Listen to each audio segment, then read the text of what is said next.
আর চার্টে কোন প্ল্যানেট শুভভাবে অবস্থান করলে সেই নেটিভ কিন্তু ভুল পথে পা দেবে না, অর্থাৎ কোনো অনৈতিক কাজ করবে না, বা অজান্তেই হয়তো কোনো ভুল কাজ করতে যাচ্ছিল, সে কিন্তু শেষ মুহূর্ত হলেও সেই ভুল কাজ করবে না, অর্থাৎ সে গাইডেড হয়ে যাবে।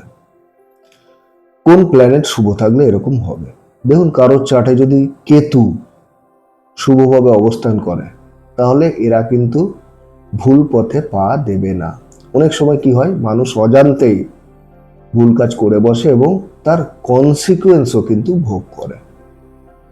কিন্তু কারোর চার্টে যদি কেতু শুভভাবে অবস্থান করে, শুভভাবে অবস্থান মানে ফার্স্ট হাউসে শক্তিশালীভাবে অবস্থান করে, বা 9th হাউসে অবস্থান করে, বা 11th হাউসে অবস্থান করে, বা 12th হাউসে অবস্থান করে শক্তিশালীভাবে, ইভেন কারোর চার্টে যদি জুপিটার কেতুও থাকে, তাহলে এই ধরনের নেটিভরা কিন্তু গাইডেড হয়ে যায়।